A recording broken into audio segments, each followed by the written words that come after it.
Alright, I don't know if this is working again. I've been fighting now for a long time.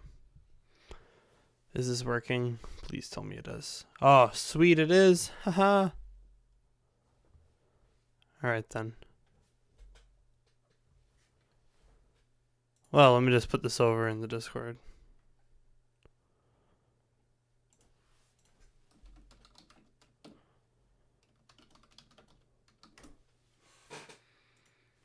Let's see.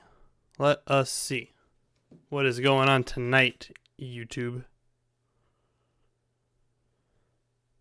Sorry, I just got to get something else set up here real quick. There we go. We are all good to go. So,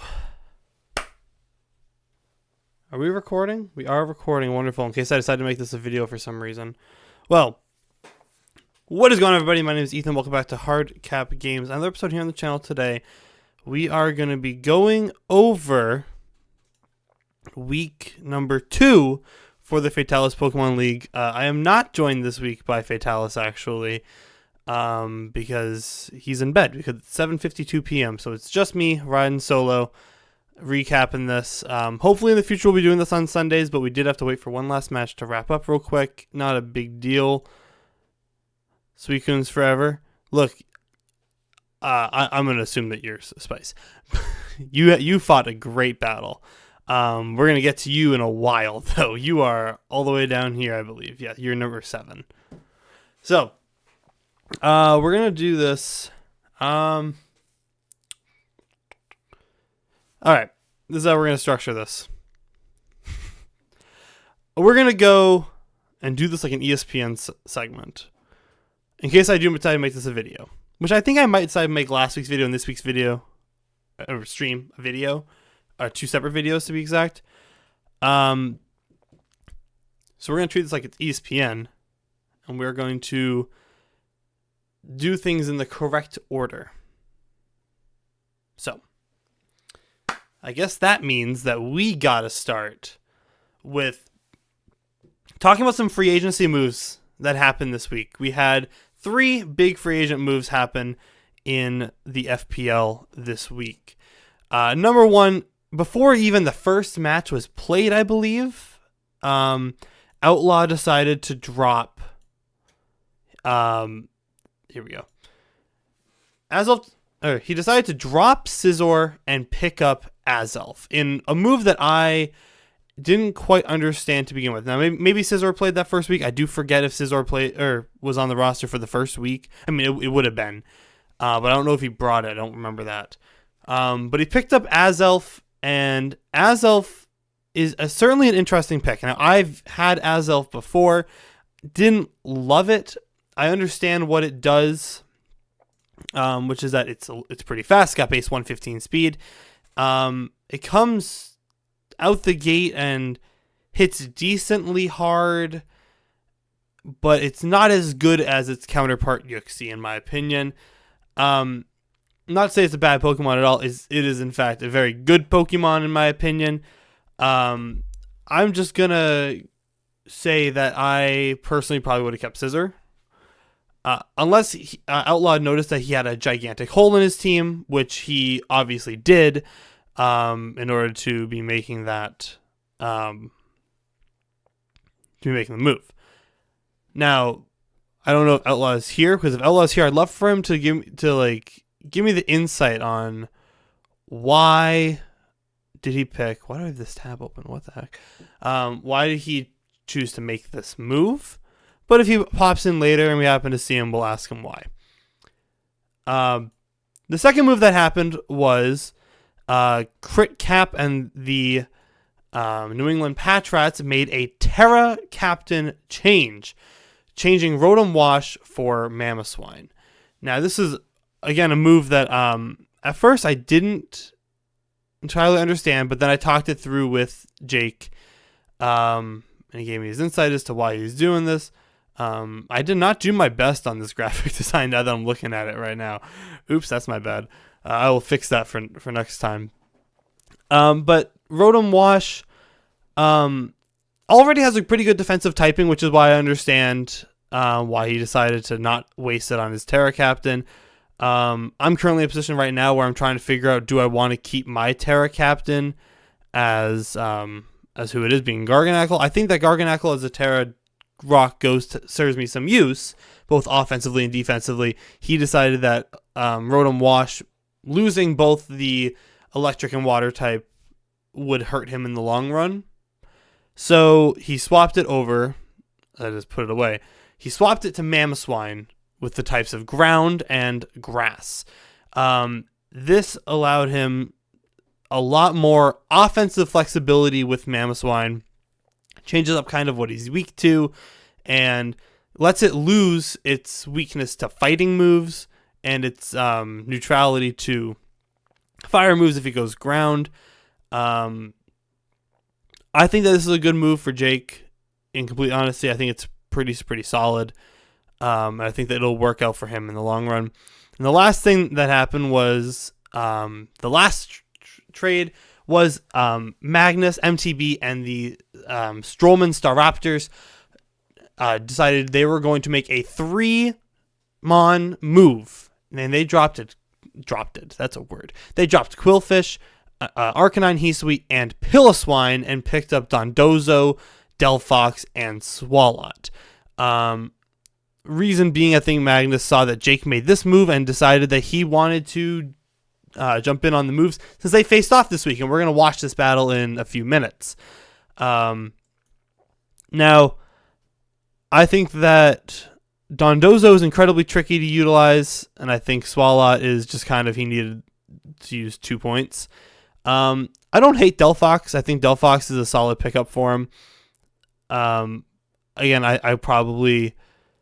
I might have just kept those guys and have seen what happened, but I think he felt pressured by Mamoswine.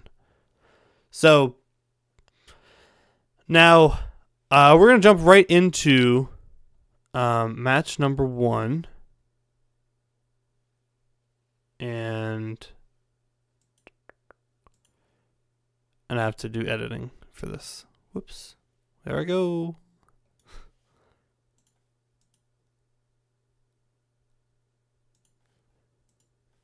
Whoops, that's not it. Why did it do that?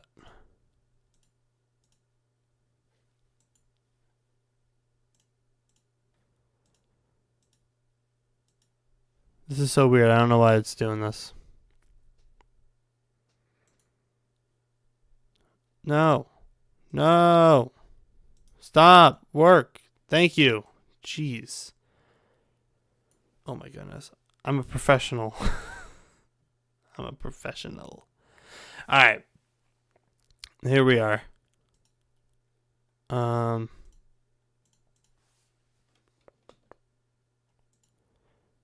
don't know why my things are so messed up right now. I have not made any adjustments to this whatsoever. I don't know why they're so messed up. Whatever, it's fine, I guess.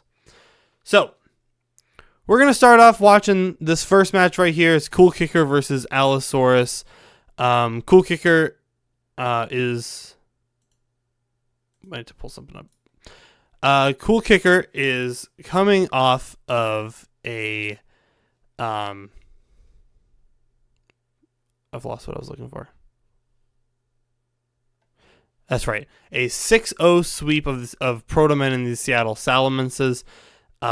This win was very, very convincing last week from Kicker. It was a Skeledirge 5-0 sweep with a Rocks kill picked up for, I believe, if I'm not correct, it was Empoleon who brought the Rocks.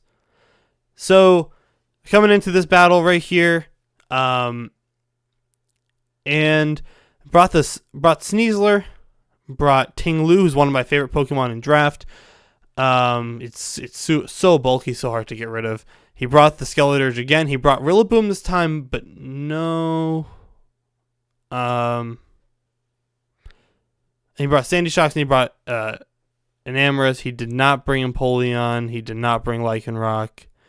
Other than that, though, the team's pretty similar to what we saw the previous week. On Aloe's side, we're seeing Espathra, we're seeing Magnezone, we're seeing Umbreon, Slowbro Galar, Mienshao, and Politoed. So,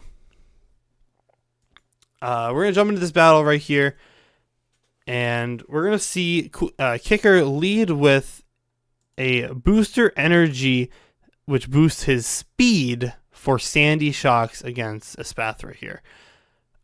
Which is, in my opinion, a crazy, crazy opening.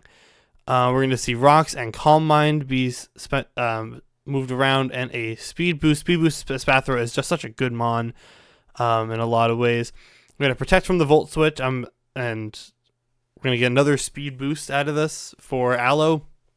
Aloe is now at +2 special attack, +2 special defense, and times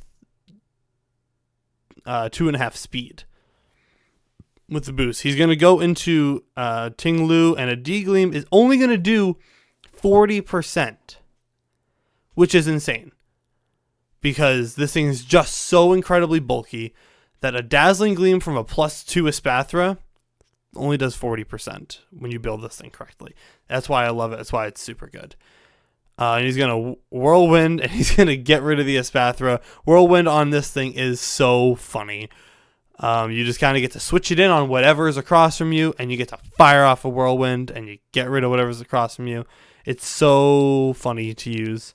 We're going to bring out Magnezone, which is kind of worst case scenario for Ting-Lu here. He's going to swap out, go back into Umbreon. Sandy Shocks is going to come back in as Umbreon gets his health back from Rocks, but he's going to try and set up again. He's going to use more Calm Minds versus the Sandy Shocks here, who is going to set up a layer of spikes. These hazards are going to get really annoying really quickly if he doesn't get rid of them. Because now Ting-Lu's back out, special attacks going back down, Dark Pulse does nothing.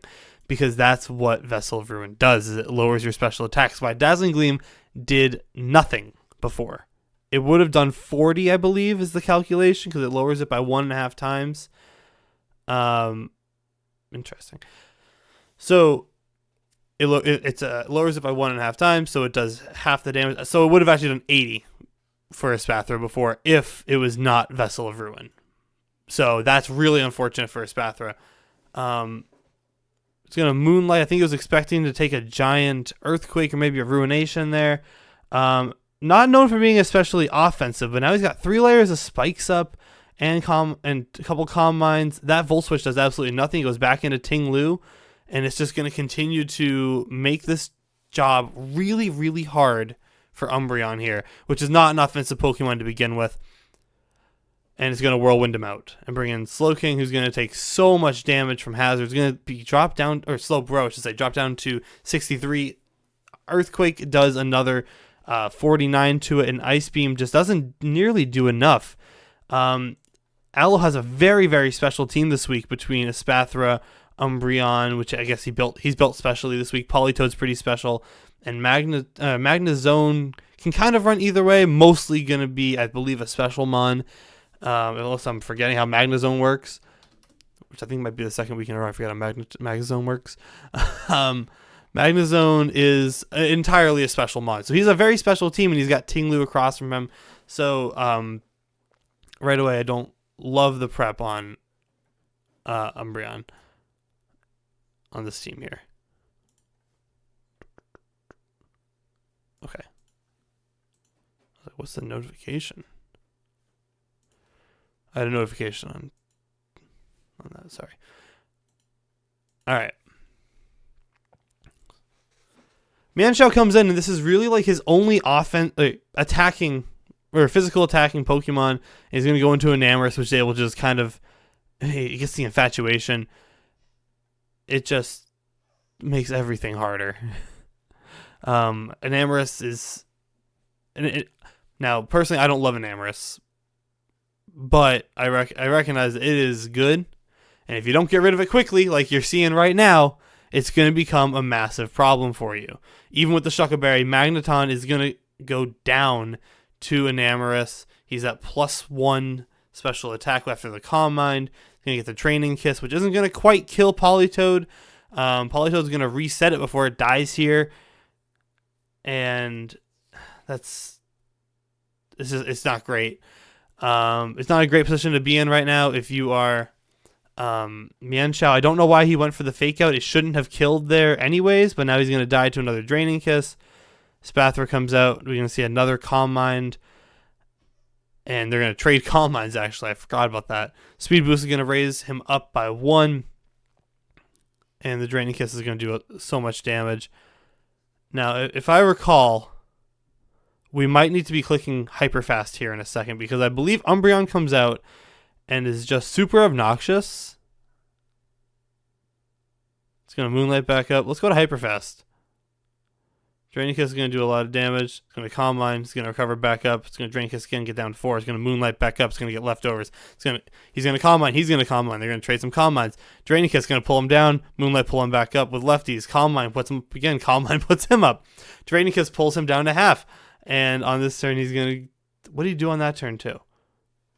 Oh, he went for another Calm Mind. Calm Mind, Moonlight. Draining Kiss is going to do only 23%. And they're going to get into this entire PP stall on Draining Kiss and Moonlight. And at this point, he's going to run out of Moonlights, I believe, before he runs out of Draining Kisses. So this battle did not go as planned for Allosaurus, clearly. It's really, really tough to take on a team that has Ting Lu with a bunch of special mons, just to be completely blunt with it. And we're going to see a pretty rough ending for Allosaurus, as we're going to see Enamorus pick up a bunch of kills.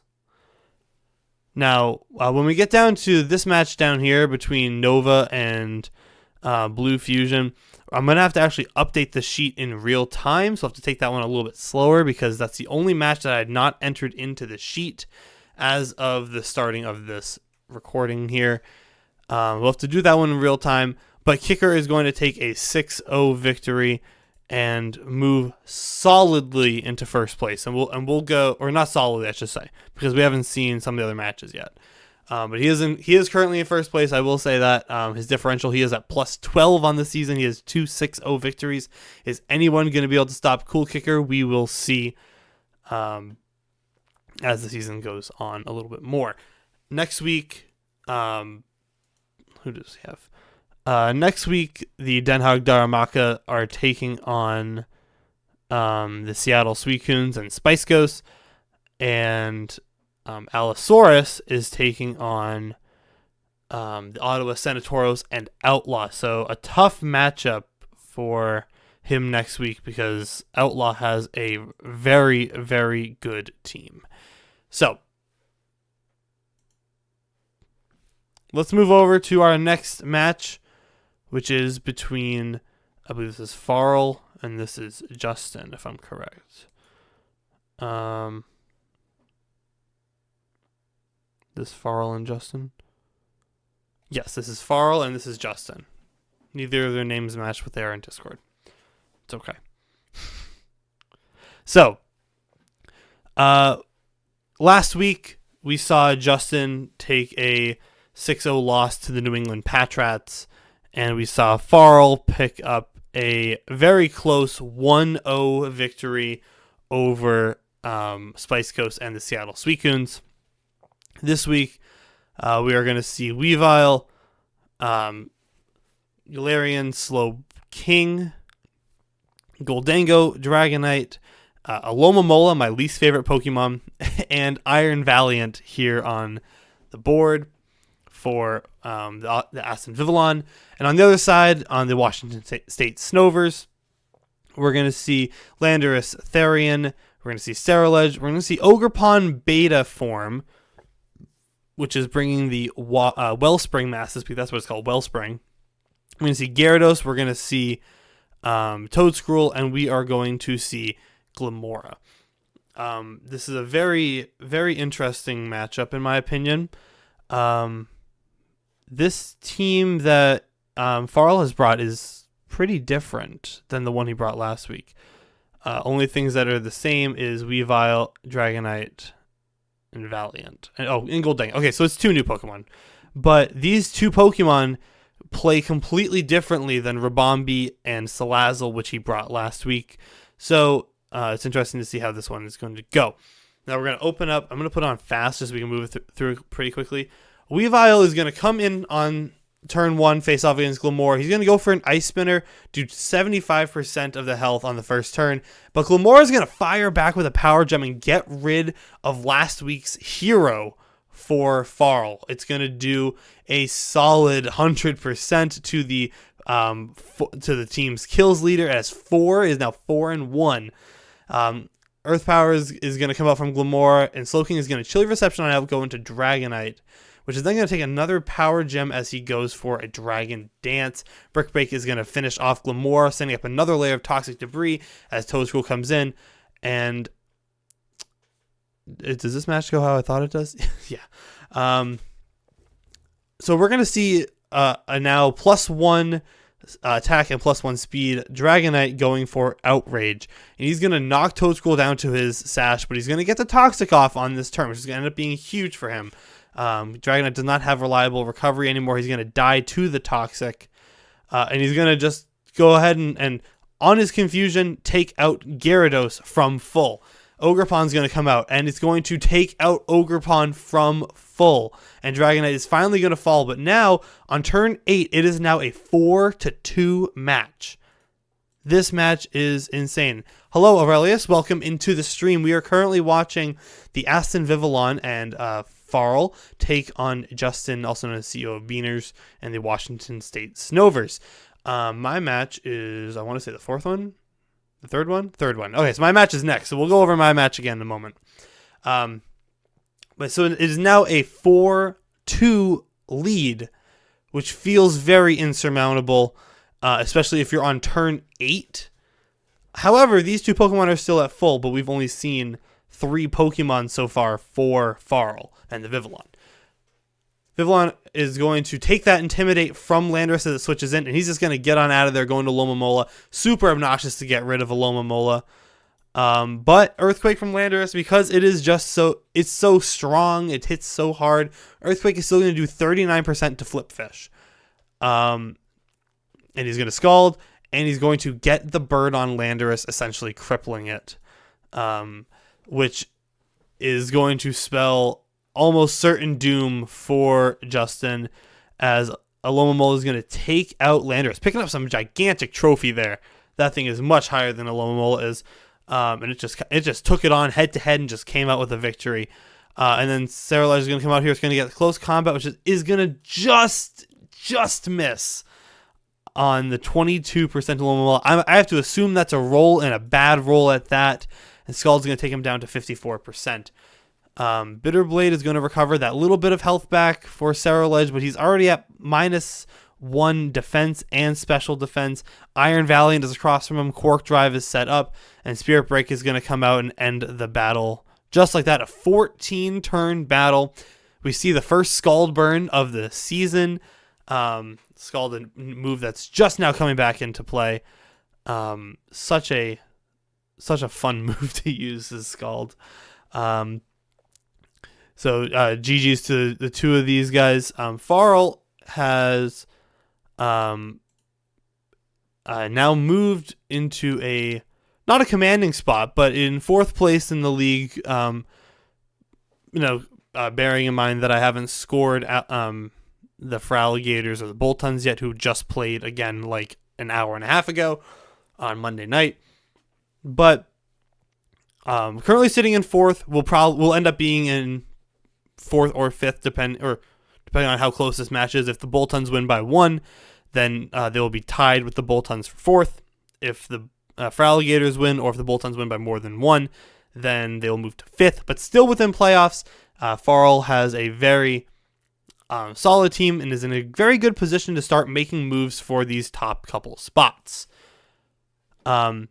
Justin, on the other hand, is going to drop to dead last in the league. I think Justin has a very good team, and I think he's constantly getting better. I know he was frustrated after his match. It's one of those things where he didn't bring a fairy type to deal with Dragonite. That's unfortunate planning. I feel like Dragonite would have been almost a guaranteed bring. Who's his fairy type? Oh, Klefki. Okay. So if I were Justin, I'd probably be looking at this point to maybe upgrade over Klefki for a fairy type. Problem is, fairy types are in such short demand. The only fairy types on the board right now, as I'm looking through it, are Gardevoir is down here in the 10-point Terra tier, or in the 10-point tier, which is the first fairy type that's there.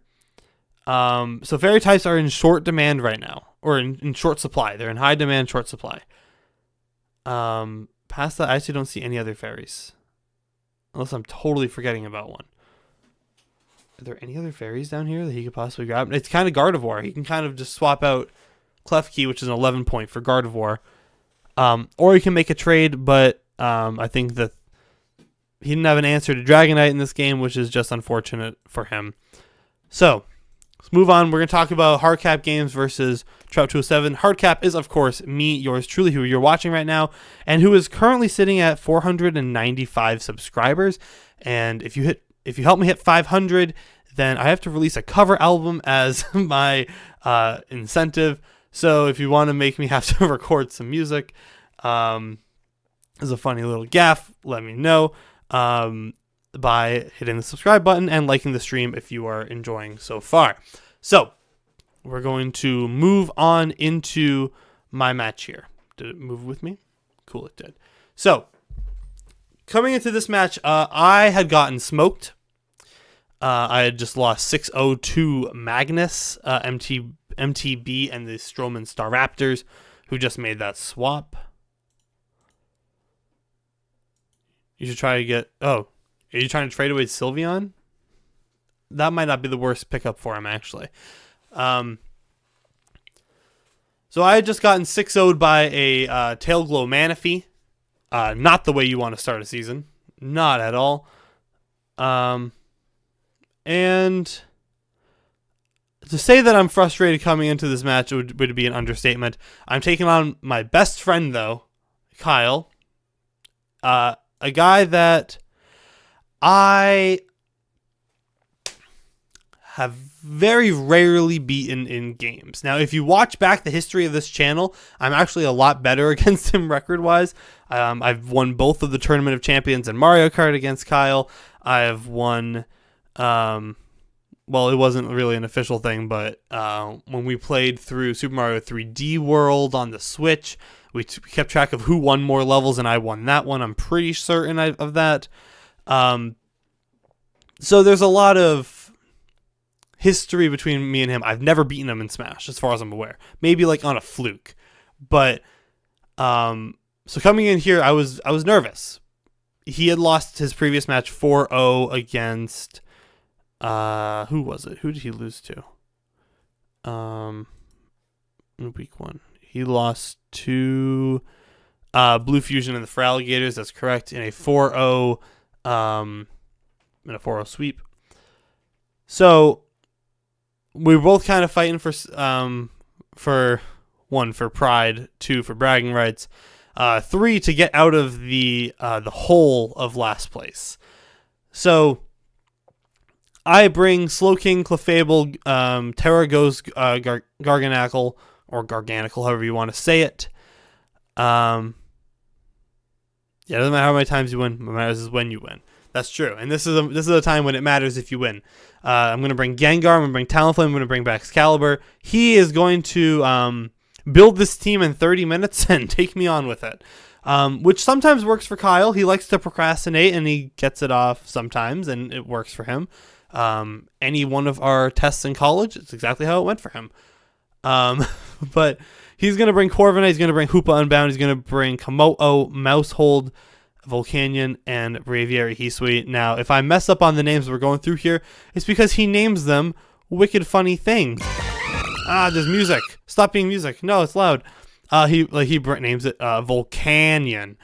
Now he's going to open up here with Mousehold. And Mousehold is going to instantly pose a threat because Mousehold is a massive issue. Population Bomb is just an insane move. It hits super hard. And it basically can OHKO almost anything on my team, except I do have a plan to deal with this thing. Problem is, I don't do it right. So we're going to open up here, and I'm going to go for a U-turn onto this thing and switch into Slowking. Because I figure I can leave with Talonflame on the fastest thing on the field unless he's Scarfed.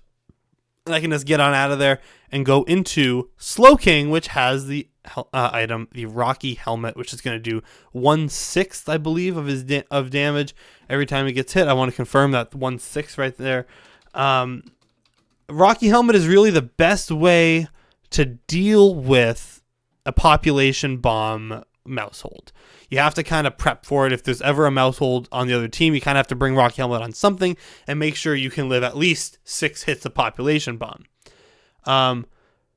You take one, Pokemon using move takes damage equal to 1/6 of its maximum HP every time it hits the thing. So we have Slowking coming in here, and it is holding the Rocky Helmet, and I'm going to see him go for a Substitute. And Substitute is the worst possible thing that I could see right now, and I'm pretty sure in my video I went, uh-oh, that's not good. Now, Kyle is unfortunately going to kind of throw the match away on turn 2. And he's going to go for Tidy Up. And if you don't know what Tidy Up does, it gets rid of substitutes. It gets rid of screens. It gets rid of really everything that could be on the field, like hazards and whatnot. And it goes +1 attack, +1 speed, like a Dragon Dance. Problem is, he wants us up behind a substitute, and he's faster than me. And I'm going to go for a Psychic and knock him down to 8%. This is not going to go his way. Mousehold is now, I don't want to call him essentially useless, but this thing is going to die. He doesn't know that I have Rocky Helmet. I think he's not assuming that I will. He probably should, though. And he's going to go for a Technician Boosted Bite, which is going to raise the power of Bite from 60 to 97.5. Bite's going to come off. It's going to do 49% to Slowking. And he is going to die to that Rocky Helmet because 8% is more than 1/6. And on this same turn, he's going to die, and I'm going to slack off, get myself back up to full. So I essentially have a full team. I do have a full team. Everyone's at 100% coming, and I'm in a now 65. Komodo is going to go for the move Clangorous Soul. He's kind of, I don't want to say he's getting a little desperate earlier in the game, but he is definitely looking for an opportunity to pick up some kills fast. He's going to go for a Clangorous Soul, which does 33%, I believe is the math on that one. I believe it does 1/3 of your health. Clangorous Soul does 1/3 of its maximum. Which is probably the right move here. However, I'm going to go for a Psychic, which he's already seen.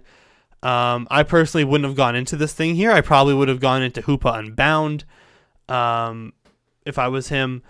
And I'm going to do a Psychic, which is going to knock him down to 22%. And now he's in trouble because when he goes for Boom Burst, it's only going to do 50% because Slowking is just an absolute beast. Slowking's going to pick up a second kill on the Braviary. Not Braviary. On the Komodo. See, he has the names, and it's messing me up. So, he is going to go into Hoopa Unbound, which is a worst-case scenario for Slowking, because I don't want to see that. So I'm going to switch into Clefable on this turn. He's going to go for Hyperspace Fury, which is an incredibly strong move. It's going to lower his defense by 1. Leftovers is going to pull me back up above that threshold as he goes for another Hyperspace Fury. Moonblast is going to do just 56% because this thing is so specially bulky. It hits really hard. It hits for a lot of damage. But it can also live a lot of special moves. I probably should have had a physical fairy move on this thing or a bug type move. I didn't love the matchup that Volcarona had in this match, so I didn't end up bringing him. We are going to go for a Moonblast and knock him down to 56, though, as we're now at 11%. And I'm just going to end up sacking off Clefable here. It didn't do what I wanted or needed it to do. I thought I had calced it to do a little bit more than that defensively. I think I probably calced it to do more damage into other things. I don't remember what my set looked like for that one. But Clefable's going to be sacked off here. We're going to go into Talonflame, which he's already seen a U-turn on. So he's actually going to switch out and go into Braviary as I go for another one, get that little bit of chip, and go into Garg. He's going to go for an Esper Wing into Garg, and I am going to go for the move Curse, which lowers my speed by 1 stage and raises my attack and my defense by 1 each. And on this turn, he is going to switch into Corviknight. And this is the issue that I made here. I threw in this moment by not going for a second Curse. I think if I go into a second Curse, I can just sweep the rest of this match because I do have the option to Terra Ghost still. Instead, I'm going to go for a Recover and pull myself back up to full because I thought that he was going to try and stay in with Braviary. Not the right play. He's going to go into Corviknight right here, and I'm going to recover back up. On this turn, though, I make the prediction that he's going to go for Body Press. I had to choose, is he going to go for Brave Bird or is he going to go for Body Press? And I think that he's going to think to go for Body Press because it covers his bases better. Either I stay as a Rock type or I Terra, and it's a 50-50 chance on if that move's going to hit. I probably would have gone for Brave Bird or Iron Head in this scenario just because it would hit both. But he is going to go for that Body Press, and it's going to be immune. And I'm going to get off another Curse, setting the Ghost-type Curse on him, which is going to cut his health by 1/4 every turn. Now, Hoopa is going to come back out. He's going to save his Corviknight, and I'm going to go for a Recover, get myself back up to full. But I do have to switch out there because I know a Hyperspace Fury is coming, and I'm actually going to sack off Talonflame one more again. This is I believe the second week in a row that I've sacked off a Talonflame. Is it? Let me see my stats from last week. No, I didn't bring. Oh yeah, no, yeah, I did. I sacked off a Talonflame last week. I do it from full this week. I might have done it from full the previous week. I forget. Gengar is going to come in and scare out the Mousehold. I don't know what he was so afraid of. Possibly just, a Dazzling Gleam, which is going to do 10% to Volcanion, and Slowking comes back in to eat an Earth Power. Braviary comes back in. Chilly Reception is the move, and this is where we're going to make our move to get out of here. Oh my god.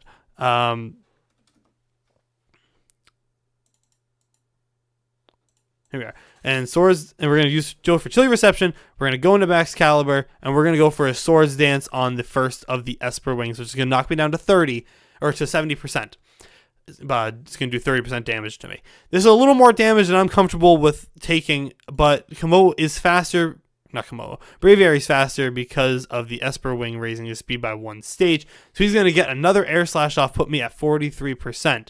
Now, what he doesn't know is that I am the loaded dice set on Baxcalibur. Icicle Spear and Scale Shot. I am going to take out...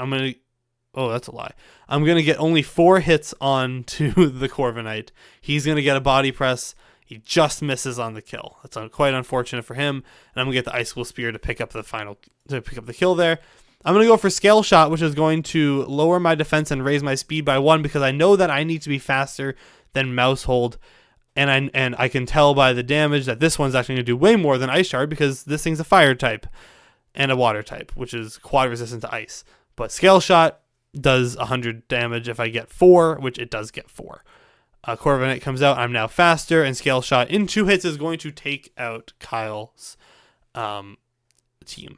So we're going to get a 4-0 Baxcalibur sweep, which is lovely. You love to see stuff like that. And I think I played this match very well. I think Kyle played it well too, except for the tidy up. I think that his team otherwise was actually pretty well put together. The Clangorous Soul Boom Burst was interesting for sure. Yeah, he had a good team here. I think he would have been in trouble if I had predicted a Boom Burst and have gone to Gengar. That would have stunk for him. My plan for this match was actually not even to use Baxcalibur in the way that I did. It was just kind of there to be a late game sweep if I needed to clean up. My plan was actually to use Thunder Wave on Clefable and on Gengar and then go for hexes with Gengar to rack up that damage. So it worked out for us in the end. We pick up the dub. Let's move on to talk about Fataliss and the Ottawa Senatoros. Fataliss had a very, very close victory the previous week over Allosaurus, in which he won 1-0. And the Senatoros won a 4-0 victory last week on a 6-0 Torterra sweep. So he played this match very, very well last week. So these two players are facing off, and let's see what happens in this one. So Cinderace is going to lead this match off for... Pause. I told you to pause. Cinderace is going to open this one up for the Senatoros. Cinderace, Zapdos, Galar, Swanna, which you never really see in draft. So it's interesting to see it here. Mesprit, Shaman, and Goodra. He tells me Swanna has a place, and I'm going to believe him until I see otherwise. So, now you can't always... So, the funny thing is I've done this twice now. When you see the Urshifu across from you, initially you can't tell if it's Rapid Strike or Single Strike. So, it just looks like Urshifu. Now we can see that it's the Fighting in Water Rapid Strike Urshifu. But I think it's funny that like 2 weeks in a row we've been like, what's going on? Well, 1 week in a row we did that, and then we were making jokes about it. So, Cinderace is going to open up, and seeing Urshifu across from him is definitely not the matchup he wants. He's going to go into Shaman and take a Surging Strikes, which is going to do 10%. Each time, each one is a critical hit. He's going to get hit 3 times for it. Not the best way to open up, especially when he then goes for a U-turn to rack up another 53% and go into Vikavolt while you go for an Earth Power, which it is immune to. So that's a great read by him. I don't know who he thought was coming out. He probably thought Heatran was coming out. So that's quite unfortunate that's how that went down. Shaman's going to go for a Protect, see what he wants to do. Bug Buzz is going to be the move selected by Outlaw. So he's going to switch into Goodra with the Air Balloon. The Bug Buzz is going to pop that balloon, unfortunately, as he goes for another Bug Buzz, and he's going to Volt Switch on out of here. He's using momentum to the best of his ability right now to take advantage where he can find it. Something that I've noticed that Outlaw does very, very well. Yeah, poor Allo.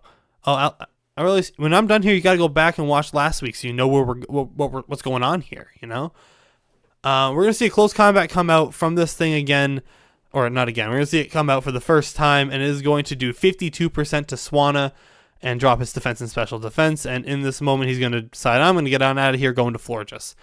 And he's going to eat the Air Slash with Florges. That's the right move to make in that position.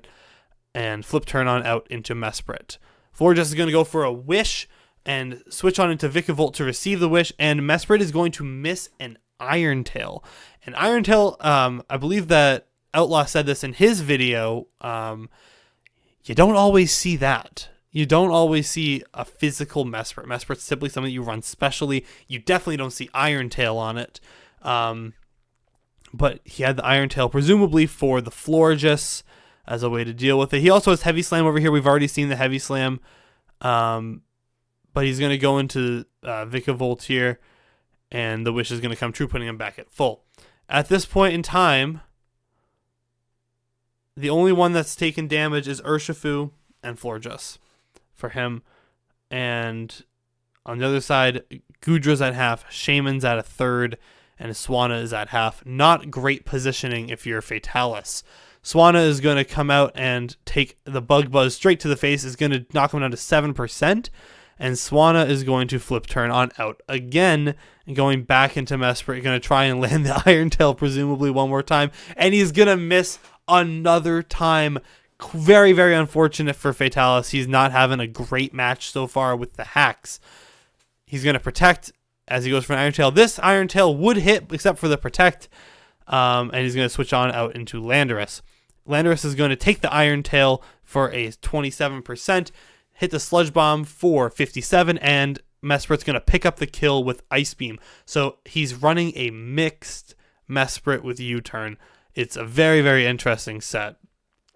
We're gonna see the We're going to see the Urshifu come back out here. Mesprit's going to swap out, try and preserve itself a little bit longer. Swan is going to come in, presumably as the sack. However, Outlaw is going to predict that and U-turn out and get the positioning with Azelf that he wants. Cinderace is going to come out here, go for a Sucker Punch, and pick up the kill with a critical hit into Outlaw's Azelf. This is one of the better plays that we're going to see from Cinderace over the next couple of minutes. He's going to go into Urshifu once again, bringing back Mesprit, and Mesprit is going to take 30% from close combat, dropping that. And Surging Strikes is just, unfortunately, he's just faster than Mesprit, and he's going to get the Surging Strikes to take him out. Not great positioning right now. Zapdos Galar is going to come in here, and Heatran is going to be the swap. Acrobatics is only going to do about 14% to the Heatran, which is not great positioning if you are Fatalis. Because now you've revealed your card. Thunderous Kick is going to activate the Chople Berry on the Heatran, and he's going to get the Flame Body into Zapdos. Certainly the hacks cannot continue to come out for Ottawa Sanatoros, but the burn is going to essentially make his day over as he's going to switch back into Goodra. Vikavolt going to come back in, get the Bug Buzz off for 27%, and we see once again that he is in fact a Life Orb set, as the Heavy Slam is going to do 31 back. However, Thunderbolt is not going to pick up the kill. It is going to get the Para, and Heavy Slam is going to pick up the kill on Vikavolt. Goodra now at 4%, Zapdos at 75 but burned, Shaman at 35, and Cinderace still at 100. Don't know what the rest of its set is. Florges is going to come back in and pick up the kill on Moonblast, because it is much faster, so it can kind of just go for whatever move it has, as long as it's not like Absorb, and probably pick up the kill. Goodra being out means that the only Mon still left standing really is Cinderace. We're going to go back into Cinderace and see what we can do here. We're going to hit a Pyro Ball for 77%, and Chilling Water is the move coming out from Florges. That's a great play to have Chilling Water coverage. Lowers the attack of Cinderace, guaranteed every time. And it's a super effective move on it. Pyro Ball is going to hit the Protect and do nothing. And we're going to switch on out into Urshifu. Pyro Ball is going to do 20%. And we're going to switch back into Zapdos. Zapdos is essentially just at this point waiting to die. And he's going to take 3 hits from it, get burn, keep his burn, and die on the next turn. Urshifu should just wrap up here. Cinderace is going to come out, go for a U-turn, be a bug type, take 35% into a Urshifu. Shaman's going to come in and take 1, 2, 3, 4, or 3 hits plus Life Orb. No, not leftovers. Surging Strike is going to take him out, though. And Cinderace is going to come back in here. Now, at this point, things don't look great for Cinderace. Hephaestus is at Heatran. Hephaestus is at 54%, though. Ares, the Urshifu, is at 35%. And Florges is at 35%. All Cinderace has to do is hit some Pyro Balls. Pyro Ball 1 is going to hit and take out the Urshifu Water-type form. Heatran is going to come out. This is now all of a sudden doable for Cinderace. He has the firepower to do so, and he's going to miss the Pyro Ball and take 32% from Magma Storm. Certainly this cannot get any worse for him, though, as he's going to miss a second consecutive Pyro Ball, and Earth Power will take out the Cinderace. It's an unfortunate 2-0 loss for Fatalis. He had the worst luck I think I've ever seen in a battle. He had three misses and a burn, which made Zapdos useless. It's unfortunate. You live and you learn, though. You got to move on to the next one. This upcoming week, Fatalis is going to be taking on Tanner and the LA Nidokings, which I believe might be our next battle here. No, he's 2 battles away. And on the other side, the Ottawa Sanatoros are taking on me. Nope, never mind. They're not. I face him later this year. He is, like I said before, then Ottawa Sanatoros are taking on Allosaurus. So Allo has a tough day ahead of him. So hopefully we can help him get to a point where he can maybe have better luck than the other competitors so far. Now, that does mean that the Senatoros are currently in the standing at 2-0 with a +6 differential in third place as it currently stands. And this is going to go very, very well for the Senatoros. If they keep up this level of play, they will be a guaranteed playoff team. So, rip in pieces, Fataliss. I agree. I'm going to switch. I'm going to watch from HardCap side. Now, here we are moving into match number 4, which is between HardCap, my buddy Jake, and Magnus TB. Remember, we saw both of these teams make some big changes to their team. We're going to see the Dondozo come out this week anyways, and we're going to see the Mamoswine here, presumably as one of its new terraforms. It has to be. It has to be one of them at least. And HardCap is going to be bringing Ogerpon Grass Form, the Defiant mask. Not the Fire mask, just the normal Grass type one with some other item on it. Mamoswine, Quaquaval, Poltegeist, Pheasantipity, and King Gambit. On the other side, Magnus is going to bring Cyclizar, Dondozo, Gliscor, who I was so afraid of last week, Meowscarada, Pomot, and Tinkaton.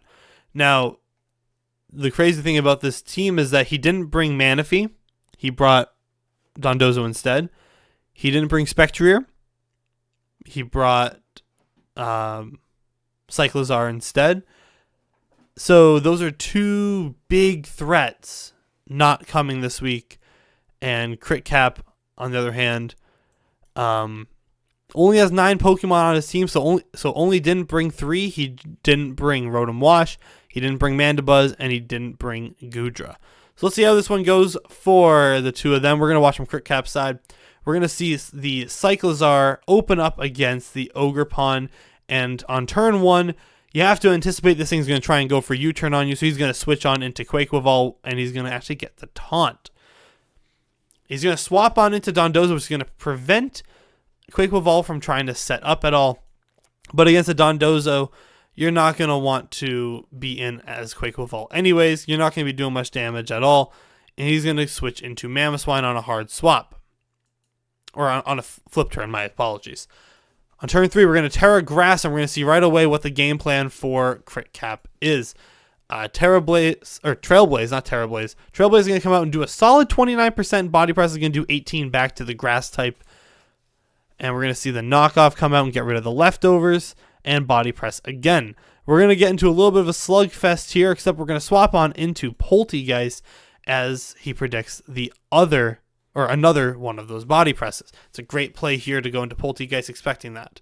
He's going to swap out into Meowscarada as Poltegeist goes for Shell Smash. It's interesting. He's going to swap on into King Gambit as the Flower Trick comes out, and it's only going to do 15%. It's a great read.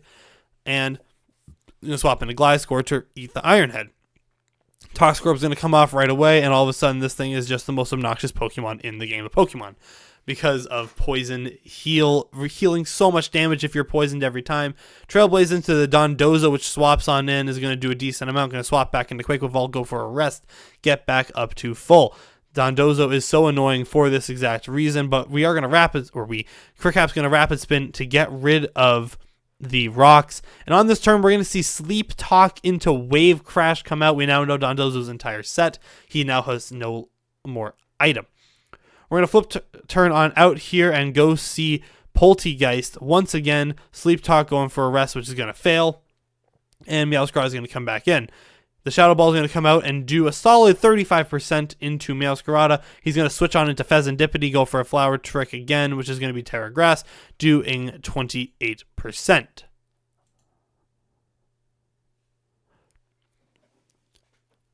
Lol, Dondozo things, yeah. Dondozo's funny. He's a funny little dude. Funny big old dude.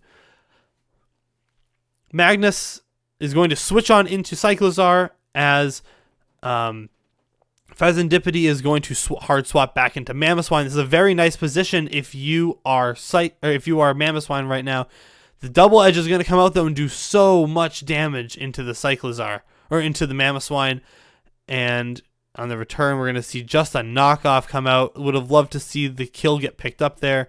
And we're going to see a swap into Kingambit and Dondozo. And a double into Poltegeist. Is going to wake up, go for Wave Crash. Does 69%. Switching into Ogerpon, we're going to see the Cyclizar switch as well. And they're going to see a taunt come out. But he's going to U-turn on out of there. He does not want to be in against this thing, especially when it has the ability to U-turn on him. Switch on into Kingambit. Going to go for a Kowtow Cleave on the Gliscor switch. Gliscor is going to heal back a majority of that damage, which is just absurd. Going to switch back into Hermit Purple, the Ogerpon, which is going to take a Toxic. Not the best positioning for him. This Gliscor is already back at where he was before. And we're going to U-turn on out here with Ogerpon, go back into Mamoswine, and die to Tinkaton. Tinkaton's going to pick up the first kill of the match on turn 25. Now, Tinkaton here is going to see the Supreme Overlord come out from Kingambit. Not what you want to see. And Pawmot is going to come on in. He's going to go for an Iron Head. And I don't exactly understand what this play was right here, because he's just going to take a close combat, even with the Chople, and just go down. I personally would not have kept myself in there, knowing that this thing's either about to go for a close combat, or he's about to go for a double shock. Now, Ogerpon's going to come on out, and it's going to force a swap into Tinkaton, but the Stomping Tantrum out of Ogerpon is going to do 81% to this thing. It is still super strong. You cannot mess with this thing, but Ivy Cudgel does take it out. Now, we're going to see the Maelstrom come back in here. It's going to go for a U-turn, and it is going to just straight up kill Ogerpon. It's going to knock him out. He's going to switch into Pawmot, which is still Terra Fighting. Remember, now that he's Terra Fighting, he cannot use the move Double Shock if he has it. It removes the electric typing, and you have to be an electric type in order to use the move. So, going to see Protect come on out here. He's going to fake out. He's going to Protect on the fake out. Gliscor is going to come on in, and we're going to see a Moonblast come out and do 27%. We do know that is 2 turns worth of healing, though, for Gliscor, so you cannot let him get that back up that fast. He's going to go for a Protect and get pretty much back up to full, but the Ice Spinner comes out. He's going to reveal he has Ice Spinner, which is going to force the Dondozo switch. Rapid Spin's going to come out and get rid of these rocks right here, and he's going to try and go for a close combat to get rid of the Dondozo. Wave Crash is going to do a solid amount of damage, about 22 to be exact, or 24, no, 22. And Poltegeist is going to come back in, and this thing's just going to go for a rest again. This thing is so tough to break if you're Crit Cap right now. It can just keep going for rest. You have to be able to get something off, and unfortunately, your Shell Smash is going to be foiled by Maelstrom going for Flower Trick. It's such a good move. Always crits. We're going to bring in Fezandipity again, which is again a Poison and Fairy type. Going to go for a Calm Mind. If this thing goes for an Earthquake, you are in trouble. You got to Protect to see what he's going to try and go for.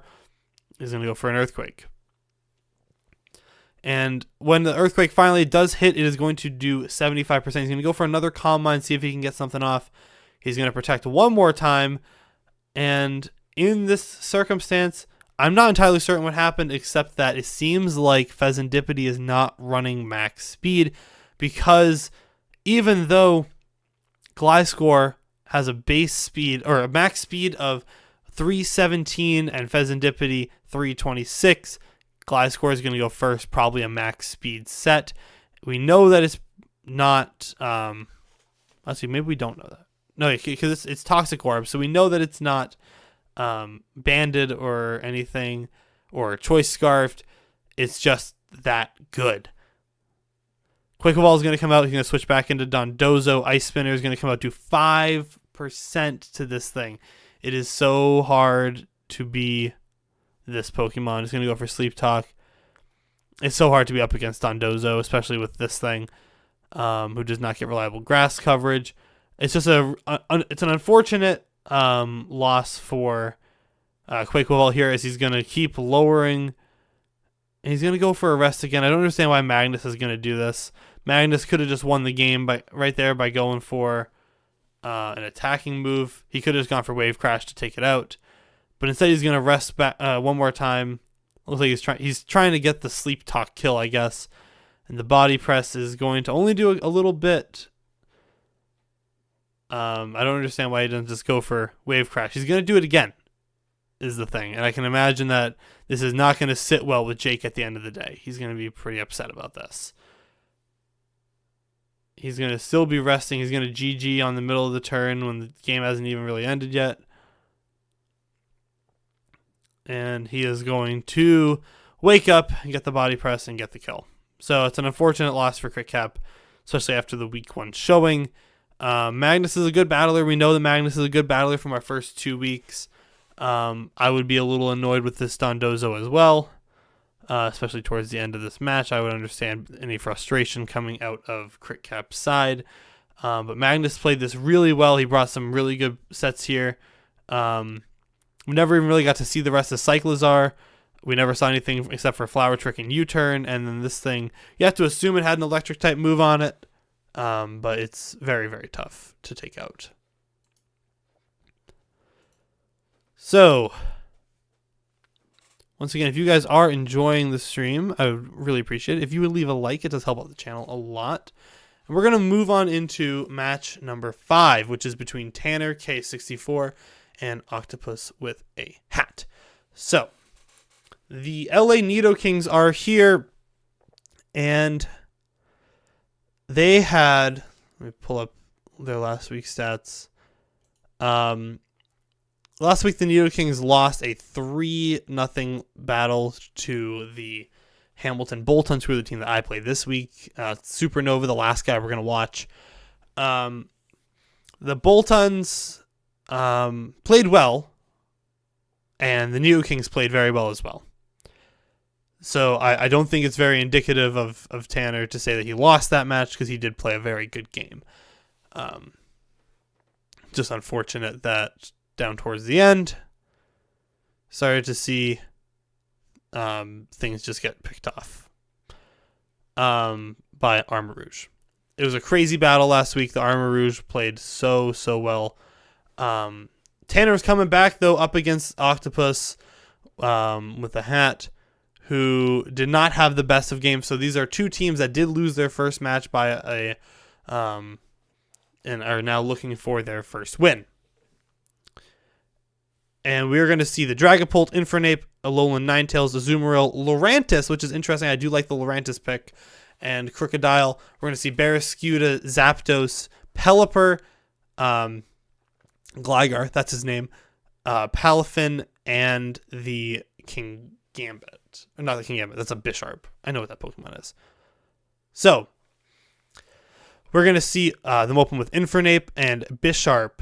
And on the turn 1, we're going to swap into Pelipper, get up the rain. Now, I personally probably would have led with Palafin just to get it into hero form right away and have swapped into something different. But the knockoff into the Pelipper is probably the best case scenario, because now it's not going to have its Damp Rock anymore. This first one is going to last for the 7 turns, but we're not going to see any longer than 5 after that. So the Palafin comes in now, and we're going to see a Thunder Punch come out and do 96% into this thing. That's a crazy, I don't know if it was a read or if he was just trying to get the kill on the Pelipper, but getting this thing in right now and taking a Thunder Punch was not the right play for Octopus, unfortunately. So this thing essentially is going to go for a Jet Punch, and it's going to get a crit and do 95 back to Infernape, which is incredible. Infernape is going to pick up the kill onto Palafin, though it never even got to go to its hero form. It's unfortunate. This thing is now at 5%. It's going to hit a Mach Punch, which is going to do 44 into Barraskewda, but Liquidation is going to take it out, pick up the first kill, or the second kill of the match, first for Octopus and the Mamoswines. We're going to see Azumarill be the swap, and Zapdos is going to come on in. A Trailblaze is going to do 11% and set up a +1 speed for Azumarill, and he's going to swap on into Ninetales after that. I think he was expecting maybe the Barraskewda or the Pelipper to come on in on that, but alas, we will not see that. We're going to see Alolan Ninetales come in and change the weather to snow, as the Thunder is going to miss. It turns it down to a 50% chance as far as I'm aware. Thunder in weather Pokemon. I just want to confirm that before I sound like an absolute fool.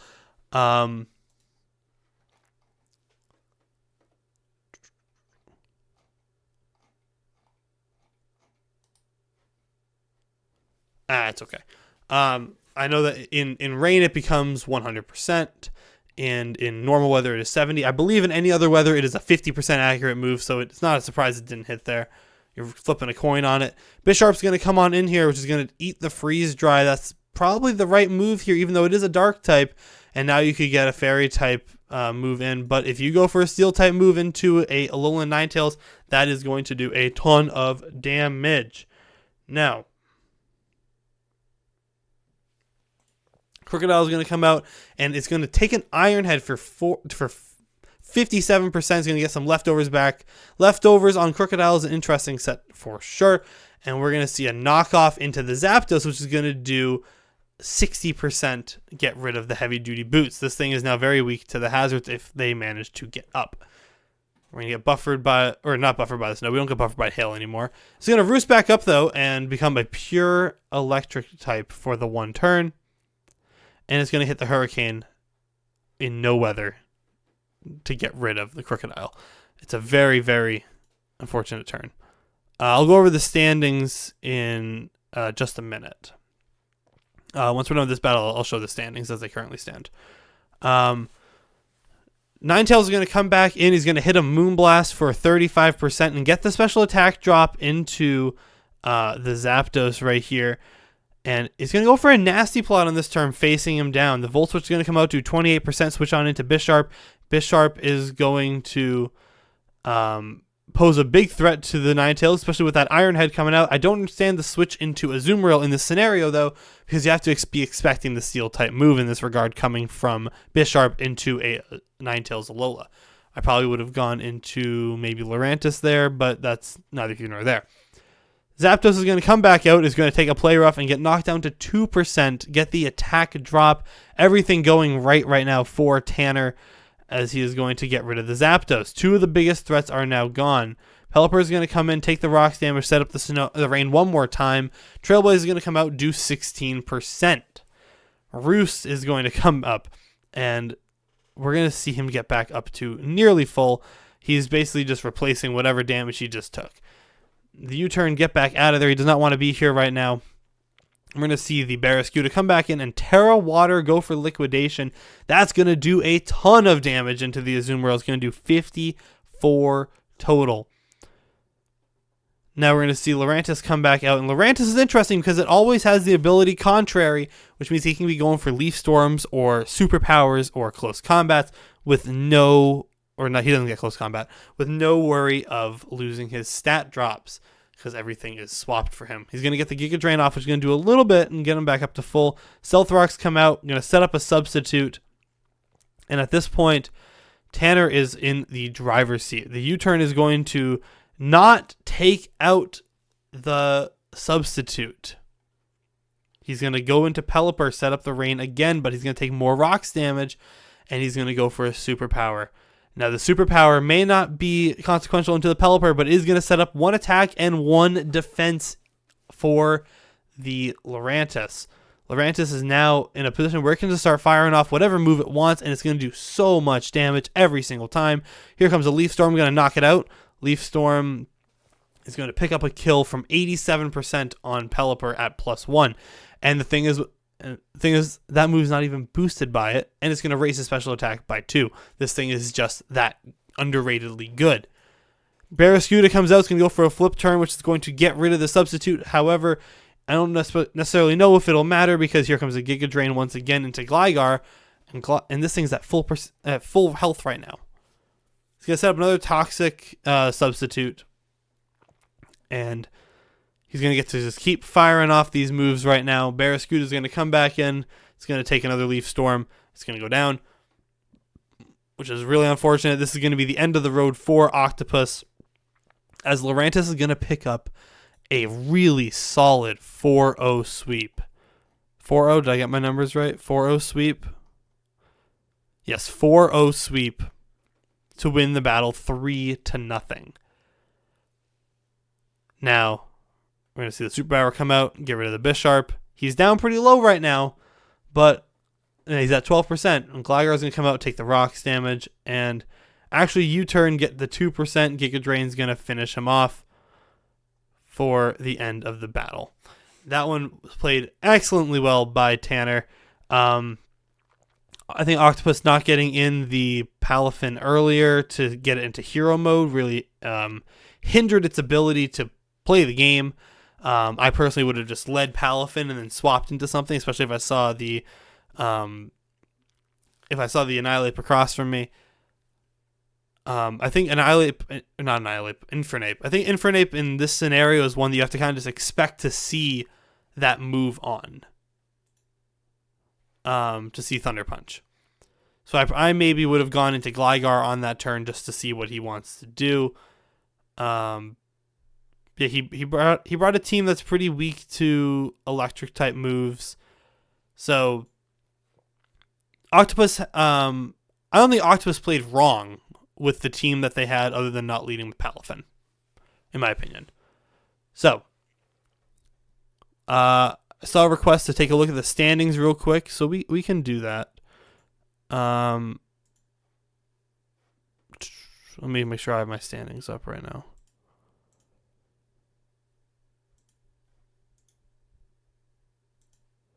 So if we take a look at the standings right here, we can see that the Denhog Darumaka are currently in first place. I have not yet scored that Alabama for Alligators Hamilton Boltons game, so some of this could change. The for Alligators could jump up to third place with a 6-0 sweep, or really anything. They could jump up to third. They would just need 2 kills to move in there. Boltons are down there, but Denhog Darumaka and Cool Kicker are in first. And Magnus and the Stroman Staraptors are in second. Ottawa Senatoros and Outlaw are in third. Aston Vivillon and Farl are in fourth.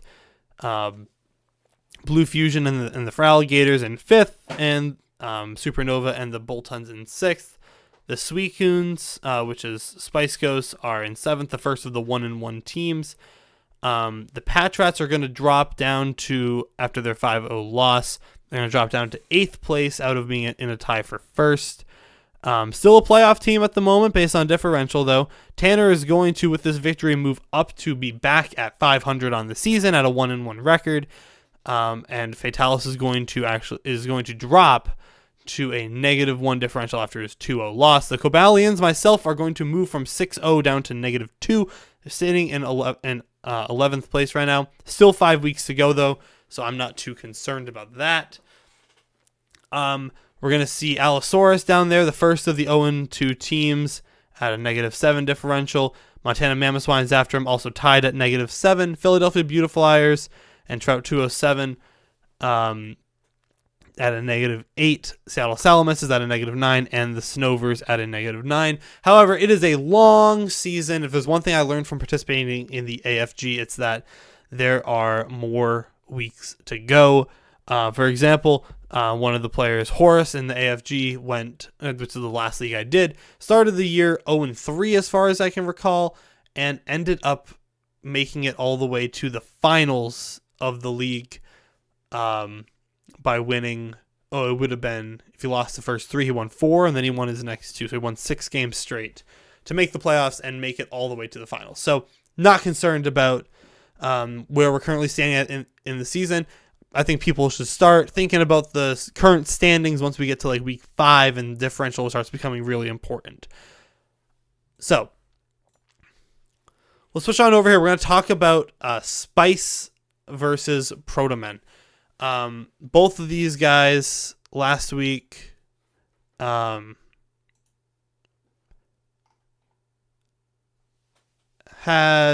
tough losses. Protomen, of course, got 6-0'd. And across from him, the Suicunes lost a 1-0 battle to, who was it? To Farl and the Aston Vivillon. So they're both coming in here right now looking for their first win on the season. I'm pretty sure I just spoiled who wins this one a moment ago. But we're going to jump into this one anyways. Spice is going to bring Zarude, Garchomp. We're going to see Sylveon. We're going to see Torn T, Mew, and we're going to see Iron Bundle. I said in the draft recap, I think this is a really good team. It's on Spice to play it well. You know? Should have skipped your test and mocked. I mean, that would have been smart until you failed your class. I would say that. On the other side, we're going to see Protomen with Hatterene, Walking Wake, Slitherwing, Moltres, Jolteon, and Brute Bonnet. I'm going to watch from Spice's perspective here. So we're going to see the Garchomp lead to open, and we're going to see across from us the Hatterene. We're going to go for Poison Jab, which can do 40%. Draining Kiss is going to do 41 back, put him right back at full. So that's crazy. The Rough Skin, though, and the Rocky Helmet is going to pull him down, and Leftovers pull him back up. So that's a lot of movement in one turn for Hatterene. Zarude is going to switch in, and a Draining Kiss is going to take 20%, put him back at 100 after Leftovers. Knockoff, put him back at 60 from Zarude. And Nuzzle's going to he's going to do 1% damage, super big damage, and do 1%. Power Whip's going to come out and do 47%, knock him down to 14. Mystical Fire only does 21% because this thing is so defensively built. 21% is going to drop the special attack of Zarude. And Assault Vest. Okay, Assault Vest. Power Whip is going to be thrown into the Moltres here. Will-O-Wisp, not the best choice of moves from Protomen here, but I guess he was protecting a switch probably. So it makes sense, but he didn't switch. And we're going to see the Zarude miss the Rock Slide. Now there is, I should mention before we go any further, there is two things in this match that confused me in scoring, and I will explain them as they happen. We're going to see the Brute Bonnet come in and take a Rock Slide very, very easily. And he's going to go for a Terra Blast while not Terra, which is going to do nothing. So I have to wonder if maybe he forgot to click the Terra button when he clicked Terra Blast. I have to imagine this was Terra Fire. But now he's down at 9% for taking 72% from a U-turn. Zarude's going to get on out of here, and Freeze Dry is going to pick up the kill from, his name is Mr. Noodle, I didn't realize that, from Iron Bundle. Now we're going to see the Slitherwing come in here, and we're going to see Iron Bundle get out and go into Garchomp. Wild Charge is going to come out from Slitherwing into Garchomp. Obviously does no damage because it's immune. And this is the turn that confused me first the most, which is that we are going to see Garchomp go for Stealth Rocks, but they are bounced back by Magic Bounce. Keep that in mind for later. Poison Jab is going to pick up the kill on Hatterene, but now the rocks are set up on this side of the field. Slitherwing's on the other side now, and First Impression is going to come out first. Do 50% plus Rough Skin plus Rocky Helmet, and we're going to set up a layer of spikes. Moltres is going to come in on the second layer of spikes and kill the Garchomp. So Garchomp and Hatterene are now dead. Keep that in mind. Iron Bundle is going to come on in, take that stone's damage, and hit the Hydro Pump into the Moltres. That 70% comes through for him and gets rid of the Moltres. Here comes Slitherwing coming on into the battle. Zarude's going to come in and die to the rocks. And the way that this has to be ruled, how I learned, is that this is a kill for Hatterene. Because Hatterene, even though it didn't use Stealth Rocks, is the one who reflected the Stealth Rocks back, essentially making them Hatterene's Stealth Rocks. This is going to be different from what happens at the end of the game, which is really annoying. So it's not Slitherwing's kill, even though Slitherwing is across from it, because Hatterene's the one that set the rocks up. So it's 100% a kill for Hat. First Impression is going to fail because it's going to die on the turn. So First Impression is now useless. Mew is going to come in, and Mew is going to start to be Mew. It's super bulky and super strong. Depending on how you build it, it can be either. Jolteon is out right now. We're going to see a Terra Fairy into a Play Rough, and that's just going to kill outright. And we're going to see it's because he is Life Orb. Life Orb Mew. Slitherwing comes out. Play Rough takes out Slitherwing. Life Orb does damage. Walking Wake is going to come out on this turn, which is actually the last turn of the match. And we are going to see the booster energy activate to activate his special attack. We're going to see Walking Wake go for Surf, land him within 8% on the Mew. The Mew is going to, in turn, go for Play Rough, which is going to kill Walking Wake. This battle is over. Except it's not, because Life Orb is going to kill Mew as well. In this regard, Spice has won the battle 3-0. Or Spice has won it 4-0. The Mew died. Either way. Okay, these are all Sesame Street. I'm now realizing that. So Spice is going to win the battle with 3-0. Mew is going to die to its own recoil. There is no way on our spreadsheet to say that he died to his own recoil. So, in this case, even though it ended the battle, because it doesn't, because it's all about what does it say when it says blank won the battle. It says it's a 3-0. Spice gets the 3-0 victory, and Walking Wake picks up a kill on Mew, even though it didn't pick up the kill. I think the only way to justify this, and this is why I'm so conflicted and I'm so aggravated by this, there's no way to say that, like what if you explosion, right? Like, what if I bring Weezing and Weezing explodes, picks up a kill? That's the tricky thing. If Weezing dies, who kills Weezing? Does it just go to the thing across from Weezing? I guess it does. So in that case, where the death is self-inflicted because of an item or because of a move that you use, whether it's Recoil or Life Orb or whatnot, it has to go to the mon across from you. In the case of the Hatterene reflected the rocks back, which set them up on Spice's side, which means Hat got the kill for the rocks on Zarude. So that's the way it has to be ruled.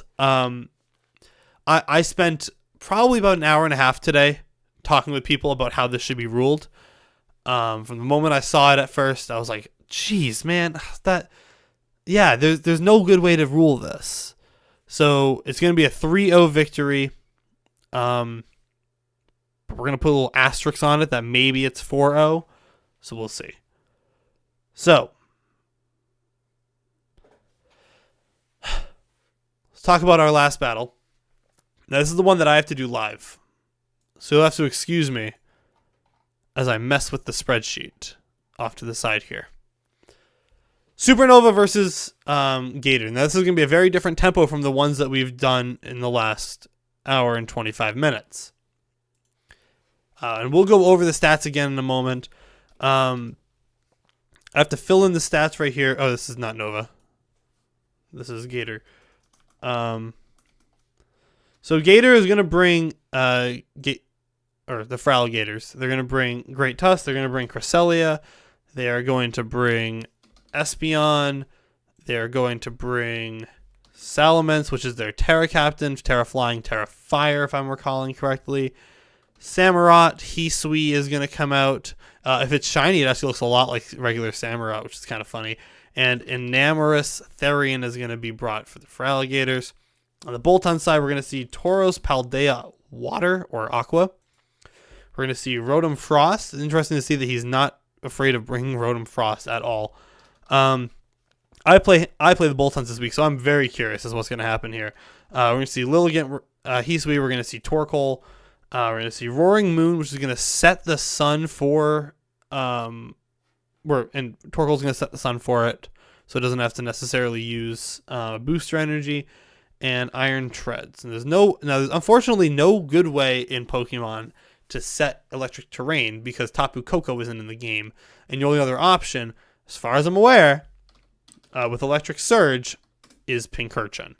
So, yeah, Pincurchin. So they need to get some other Pokemon this dang ability because otherwise it stinks. So we're going to take this slow. It's going to be a very different pace than the previous one because every time there's a kill, I'm going to have to stop it. I have not watched this battle yet. I made sure that I was going to watch it live on stream for the first time. So, let's see. We're going to see Nova open with Iron Treads, and we're going to see Enamorus on the other side. We're going to see a swap into Torkoal for the Enamorus. We're going to set up the Sun right away, and we're going to see Enamorus go for a substitute. Calm Mind comes out, and a Lava Plume is going to fade it. So he's running some Drought Lava Plume sets, which makes sense. Iron Treads going to be the swap for an Earth Power. That's a great read for Enamorus. So we're going to see Enamorus Therian pick up a kill on Iron Treads. That was kind of Enamorus' biggest threat was the Treads, if I'm not mistaken, because that's really the only thing here that learns Steel type moves. So Iron Treads is going to go down. That's a great start right here for the Gators. Whoops. Thunderbolt's going to come out and do, 58% into him. Draining Kiss is going to do 57 back. Well, these things are sitting pretty right now. And we're going to see Rotom Frost pick up a kill for Supernova. That's great. Rotom Frost into Enamorus Therian. Enamorus Therian goes down. Some great play so far here. We're going to see Salamence. It's going to take a Thunderbolt for 56%, and it's going to set up a Dragon Dance. Ooh. And a Shadow Claw is going to kill the Rotom. No Terra early, which is not surprising. He's in a position right now where he doesn't need to Terra. He can stay as a Dragon type to resist the Fire type moves. I think once the Roaring Moon comes out in just a second, I have to assume it's coming out. He's going to go for the... he'll go for a Terra to get rid of his Dragon typing. Salamence just kills Rotom Frost.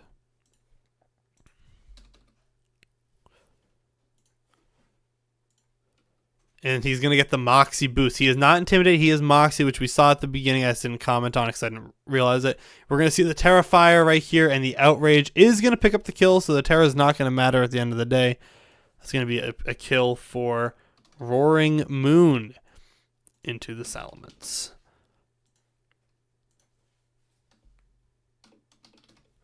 So right off the bat, looking at these two teams, they've each lost one of their biggest threats early on. I would argue that Blue Fusion has lost more of his threats. He's now just kind of down to Great Tusk and Cresselia for stalling. But over here, losing Iron Treads for nothing, basically, is not a great way to start if you're Nova. The Sun is gone, Photosynthesis is gone for Roaring Moon. Now we have Espeon in here, and it's going to go for a D-Gleam and pick up the kill. Wow. Alright, interesting. So the Roaring Moon gets taken down by an Espeon. It's fascinating. I'm doing research right now if you couldn't tell.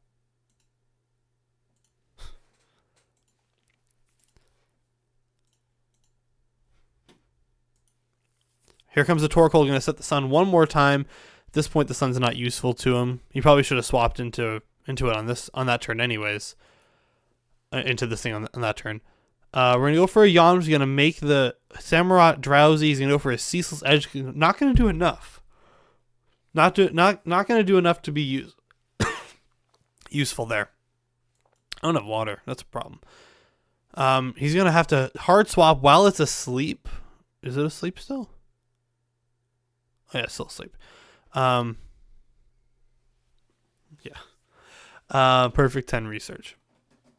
We're going to see the Great Tusk come on out. It's going to boost its attack in the Sun. He's going to take advantage of his own Sun. Or his opponent's Sun, which is a great idea in my opinion. Clement goes... Or Torkoal, his name is Clement, goes for Rapid Spin. And he's then going to get out and go into Paldea Aqua. Going to eat a Headlong Rush, which is still a critical hit. It's kind of crazy that was a crit. And it still only did 87%. This thing's good. Headlong Rush, of course, is not super effective into this, or it's neutrally effective into it. Headlong Rush is going to finish off the competition. So Great Tusk picks up a kill here.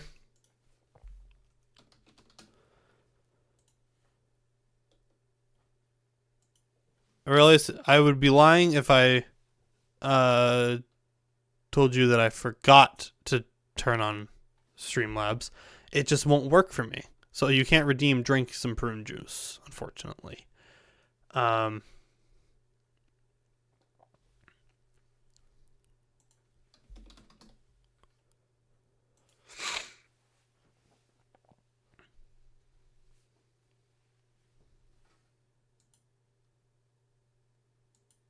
So we're currently sitting at a 4-2. The Gators are up. And we're going to see a victory dance right off the bat. Headlong Rush. Only going to do a little bit because it is a ground type move.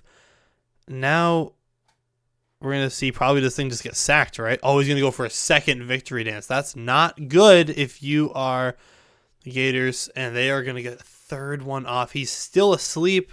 How many are you going to let him get? He's going to get up to +3. This is crazy. So Nova is going to get his Lilligant Hisui a kill on Samurott Hisui.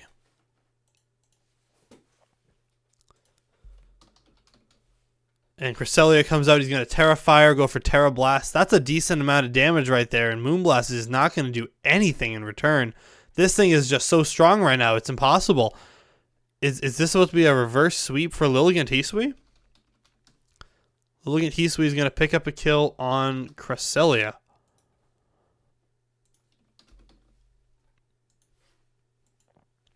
Here comes Great Tusk. Going to take a little bit of damage. He's going to probably die to a close combat, right? Yeah. It's going to go into a close combat. And... ooh, man. It's not looking good for the Feraligators. But this is going to be a 2-0 victory if I'm not correct. That's a Great Tusk.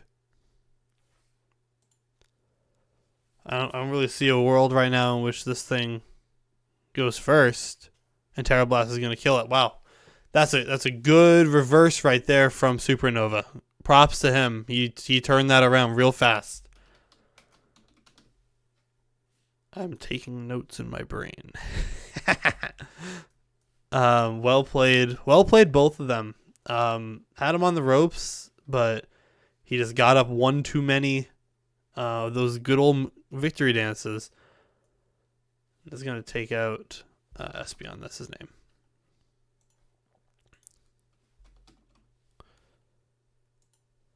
So, with... oh my, are you kidding me? Alright, you guys aren't going to believe me.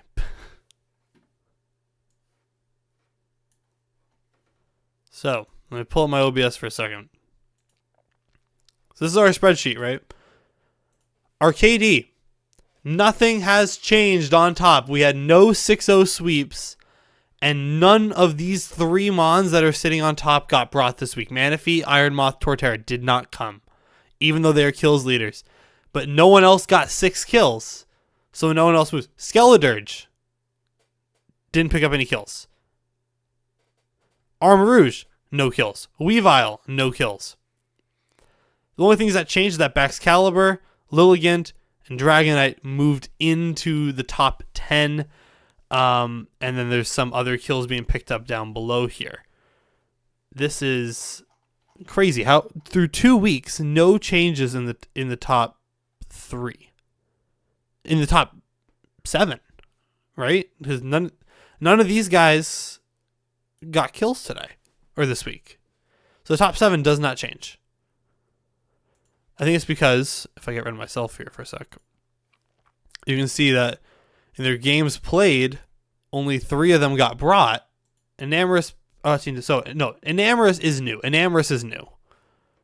We didn't see Enamorus pick up any kills before. Right? Who's Enamorus even on? Enamorus is on. That's right, Den Haag.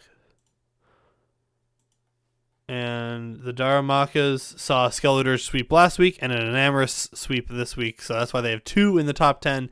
This is such a good team. This is the actual standings right now.